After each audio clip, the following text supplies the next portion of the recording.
Actually में हम रात को पाते हैं कि हमारे आसपास बहुत सारे जुगनू होते हैं जो रात को एक कीड़ा होता है जो रात को चमकता है। इस कीड़ा को हम लोग जुगनू के नाम से जानते हैं। जुगनू को इंग्लिश में फायर फ्लाइज कहा जाता है, या फिर इसको हम लोग घर तरफ अपने आम भाषा में इसको हम लोग भगजोगनी के नाम से भी जानते हैं। एक्चुअली में ये जो जुगनू होता है ये एक चमक ये छोड़ता है।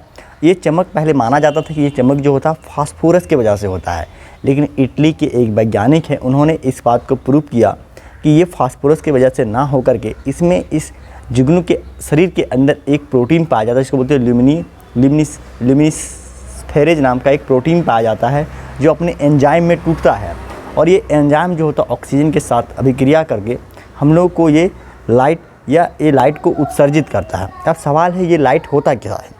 एक्चुअली में कोई भी चीज़ अगर लाइट को उत्पन्न करता है तो अपने साथ हीट को भी उत्पन्न करता है। जैसे हम सब मान लें कि एक बल्ब, जैसे हम घरों में पीला वाला बल्ब जलाते हैं, ये पीला वाला बल्ब जो है जब ये जलता है तो आप ध्यान देखिएगा कि ये 10% ही लाइट को देता है और 90% हीट को देता है। हीट मतलब गर्मी को देता है।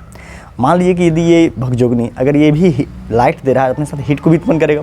ये हीट को 5% ही क्रिएट करता है, 95% लाइट को क्रिएट करता है। यदि ये हीट को ज़्यादा क्रिएट करता तो इसके शरीर खुद गर्म होते और ये खुद मर जाता। इसलिए ये लाइट को उत्पन्न ज़्यादा करता, हीट को कम करता। अब यहाँ दूसरा सवाल है कि आखिर ये चमकता कैसे है।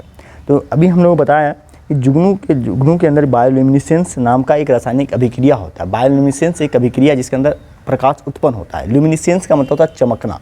बायो मतलब कोई बायोलॉजिकल सब्सटेंस के अंदर, तो जुगनू क्या एक बायोलॉजिकल है, ठीक है, एक जीव है।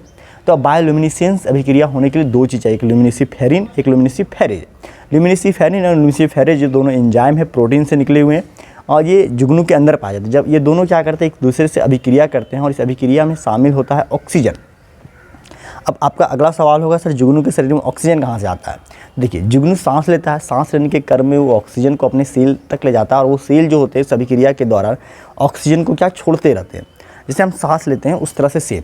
अब जब वो ऑक्सीजन वहाँ पे जाता है तो वहाँ पे अभिक्रिया होता है और अभिक्रिया होने के दौरान वहाँ पे लाइट क्रिएट होता है। वो लाइट कभी लाल, कभी हरा, कभी ग्रीन कलर को हम लोग को दिखाई देता है।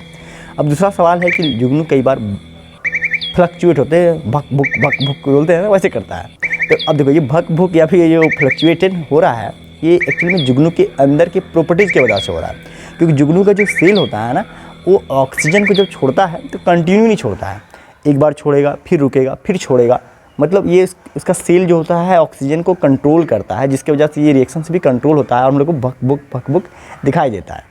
अब यहाँ पे एक और सवाल है कि ये जुगनू आखिर ये लाइट को क्यों छोड़ता है। देखो जुगनू जो होता है ये लाइट को अपने तरफ चीज़ों को, अपनी तरफ दूसरे जानवरों को, अपने तरफ जो अपने शिकार है जिनको ये खा सकते हैं उनको आकर्षित करते हैं, इसके लिए ये छोड़ते हैं। दूसरी बात, ये मेटिंग के लिए अपने फीमेल पार्टनर को, या फिर मेल है तो फीमेल को, या फीमेल है तो मेल पार्टनर को मेटिंग के लिए आकर्षित करते हैं।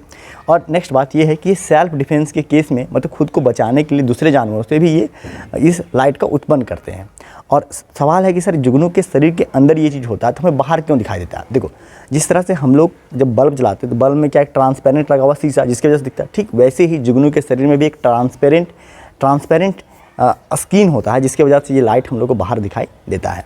आई होप ये जानकारी आपको अच्छी लगी हो तो आप हम इसे ऐसे लोगों के साथ शेयर कीजिए और कमेंट में नेक्स्ट कोई सवाल हो केमिस्ट्री से या फिर किसी तरह का भी साइंस से तो आप हमें पूछ सकते हैं।